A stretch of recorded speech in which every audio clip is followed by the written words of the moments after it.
There's something that really catches my attention. The 5 types of Erez, Ras. The 5. What are the types of evil entities? Can you briefly explain them and their roles? How do they differ from each other? Well, look. They are intelligences, each with its own function. First of all, there are the Nephilim. They are mentioned in the Zohar. The Nephilim literally means the fallen ones. And they are those who embody the bodies of men to desire the women of men. Lust. Lust, that is unrestrained sex. That causes a lot of short circuits, as you can imagine from what I explained earlier about the loss of seeds. Just imagine. Then we have the Rephaim. The Rephaim are those who make you doubt and who make you feel desolate and discouraged about studying Kabbalah, that is, the technology of reality. They discourage you. They send events into your life so that you become completely discouraged, so that you move away from wisdom, all right? Then we have the Gibborim, called the mighty ones. They are the ones who make you feel proud of what you do, as if the merit of what you do was yours, but in reality, the merit of what you do. If you have wisdom, understand it is not yours, but that you are a channel for wisdom and merit to flow through. Being available is humility. Gibborim, however, tells you to be proud, not humble. Another fracture in the soul, pride. Then there are the Anakim. The Anakim translated as the tall ones. The tall ones. They cause you to develop a depraved sexuality by embodying the bodies of men and women. What is depraved sexuality? No. Sacred, non-sacred sexual practices, that is zoophilia, inappropriate sex, such as, for example, Oral sex, could it be? look, the only sacred sexuality is when the male sexual organ is in contact with the female sexual organ. That's the only sacred sexuality, everything else? Is a practice that is not sacred because it does not generate the growth of the temple. That is, Kabbalah teaches that there were 2 cherubim, 2 angels in the temple, and also in the Ark of the Covenant. It's another analogy. In the end, you realize that all the analogies point to the same thing, and that's the sexual act. Notice its great importance and sacredness, yet how little it's valued. It's given an extremely high importance, but it's focused on the Depravity. For example, what do the forces of evil do when they perform their rituals? Do they perform depraved sexual acts? What do they feed? The evil forces behind those acts, they feed themselves. And finally, the 5th and last force of the Erez. They're called, have you mentioned all 5 already? Yes. Are they Amalek? Or is it Amalek? Is Amalek a demon? Is it Amalek? Did I tell you that? Of the 5 forces of evil were 4 to be turned into good, into light, but only one will be annihilated, Amalek. Amalek will be wiped from the earth, erased completely. Amalek is the one who sows within you doubt. Amalek has the same numerology, gematria in Hebrew, as the word safek, which means doubt. In Hebrew, words with the same numerology are interchangeable and equivalent. So Amalek, doubt.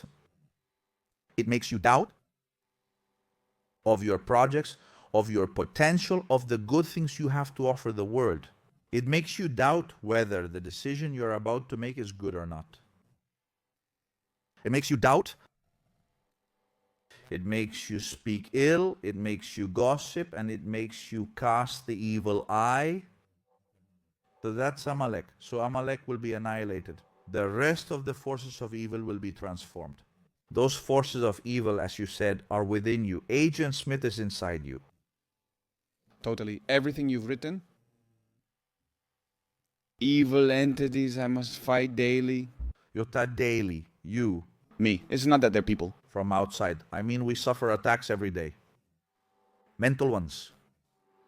We have to remember that 99% of our thoughts are not our own, especially if they're negative. Negative thoughts are not ours. They are a constant bombardment from the forces of evil to make you stumble, to make you fall. The Kabbalists say, don't open the door of your house to just anyone. That is, don't open the doors of your soul to just any energy. And you decide who you let into your house and who you don't. That is your power. And I mean this because of what I mentioned earlier about thoughts that aren't yours, the bombardment of negative thoughts. It's very interesting now. Starting from 2020, the number of new antennas they installed, those antennas serve a powerful function. In this regard, The antennas, the antennas. For those who don't understand, we are referring to antennas that have a number and a letter. That's right, yes, that's it. that's right. What does speaking a little have to do with all this? Mentioning, given all we're discussing? Well, because they are amplifiers of that kind of thoughts implanted in people's minds. Can you elaborate a little for me? They are amplifiers of negative thoughts in people's minds. Sleep, the order is sleep.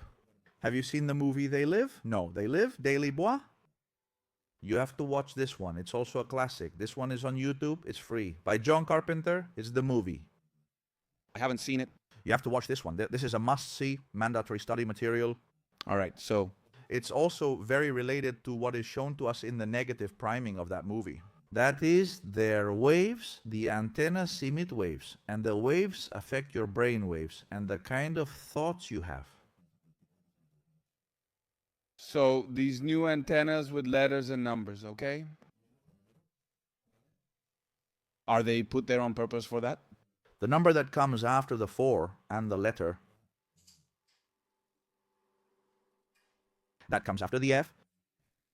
And those antennas? Of course, watch out. I didn't know it was like that. I mean, this is 100% fake, right? If we're talking openly and we say no, No, I think you can talk about it. You can talk about it because it's simply the use of a technology that the forces of evil use to keep the herd in herd mode. That's all. the evil of society being Agent Smith is not due to genuine malice, but rather to ignorance. You mentioned, that's right. That's right. Humans aren't evil, but they have the potential for evil within. But evil is an imported element. For humans, it is an imported element. In the creation of the human being, I mean the human doll, as Andreas Faber-Kaiser called it, we have an element that is the reptilian brain. It's no coincidence that it's called that, reptilian brain. The reptilian brain is the part of the brain that deals with the most basic and survival functions. When you want to manipulate the population, the targeted brain is the reptilian one, as it controls survival functions. And the most advanced brain that humans have, which is the cerebral cortex, the one responsible for reasoning, logic, and higher intelligence. That one is completely shut down because the reptilian brain is working at full capacity. What the reptilian brain does is that it responds to only one emotion, which is fear. To manipulate the population, simply trigger fear. Fear of not having food, fear of death, fear. Then you have the population completely subdued. I mean, the ultimate weapon of manipulation is fear. What should we do in the face of fear? Understand that against fear or in front of fear, there is only one emotion that can overcome it, and that's love. The ultimate emotion that allows this existence is love. Love. If you analyze it anthropologically, don't you? Think there's existence without love. Existence originates from love, which is the source of sacred sexuality. That's where the act of generosity comes from, and the qualities and virtues that every human being treasures. And if they are nurtured in a loving way, they bloom like a garden, and then we make this world a Garden of Eden.